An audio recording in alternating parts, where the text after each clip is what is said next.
बहुत ही पुराने समय की बात है। एक गरीब आदमी एक नगर में रहता था जिसका नाम था रतिलाल। वह अपनी पत्नी के साथ छोटे से घर में रहता था। रतिलाल दैनिक भिक्षा मांगने जाया करता और जो कुछ भी उसे मिलता उसे अपना और अपनी की पत्नी का जीवन यापन किया करता।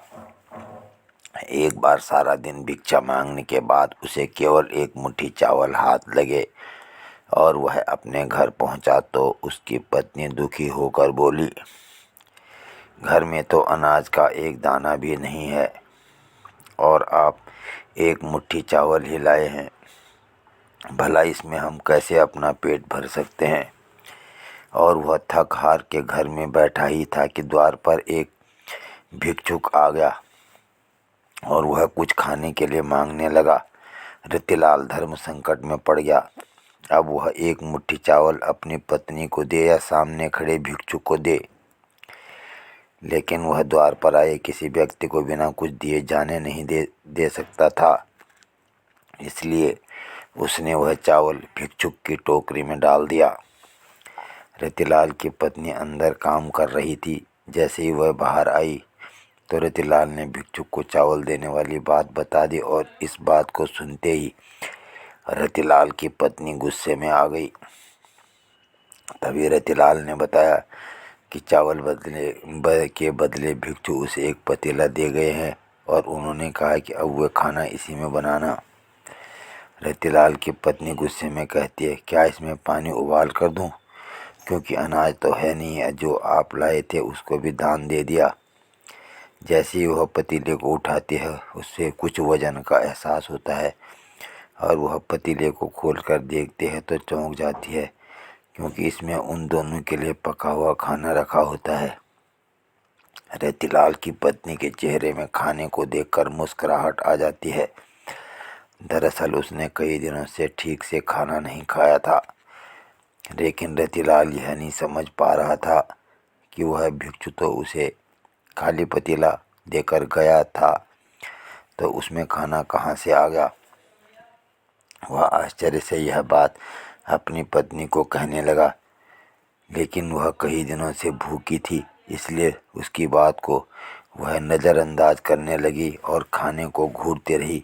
अपने पति से कहती, बड़े दिन बाद इतना स्वादिष्ट भोजन देखने को मिला, चलिए खाते हैं। रतिलाल भी खाना खाने बैठ गया, लेकिन अभी भी उसका ध्यान उसकी बात पर टिका होता है, क्या यह बर्तन जादुई पतीला है।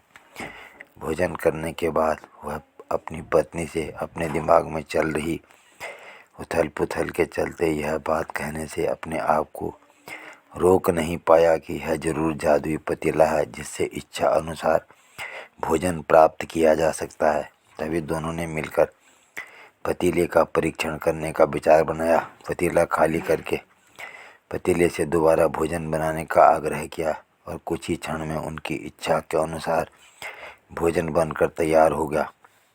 यह देखकर दोनों खुश हो गए, क्योंकि उनकी भूख अब हमेशा के लिए शांत हो जाएगी और उन्हें खाने के लिए किसी के सामने हाथ नहीं फैलाने पड़ेंगे। खुश होकर दोनों ने राज्य में ऐलान कर दिया कि वह सारे राज्य को खाना खिलाएंगे। यह बात दूर तक फैल गई कि कोई गरीब इंसान ऐसा धनवान बना है जो पूरे राज्य को भोजन पर आमंत्रित कर रहा है। अगले ही दिन रतिलाल के घर के सामने हजारों की तादाद में लोगों का हजूम उमड़ पड़ा, जिनमें ज़्यादातर लोग यह देखने आए थे कि यह गरीब आदमी इतने सारे लोगों को कैसे खाना खिला पाएगा। लेकिन देखते ही देखते एक से एक व्यंजन सबके सामने रख दिए गए और सभी को खुला आमंत्रण दे दिया गया।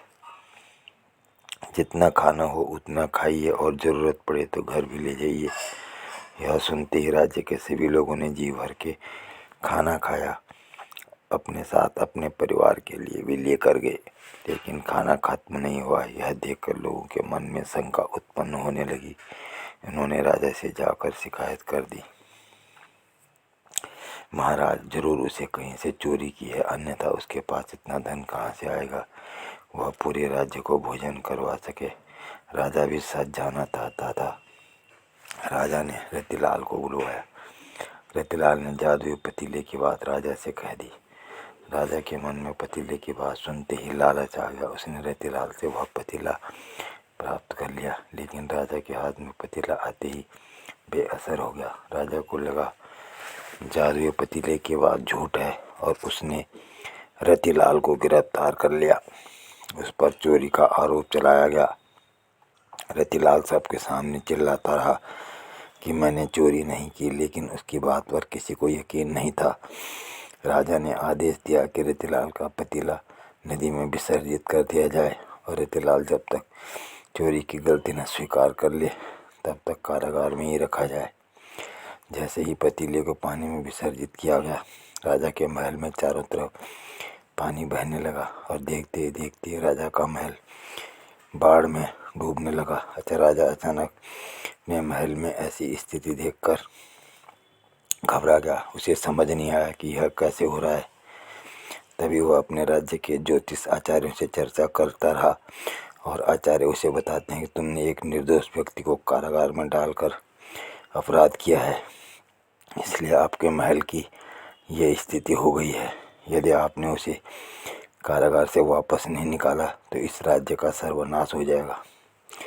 उसे आभास हुआ और उसने अधार्मिक कार्य हुआ है।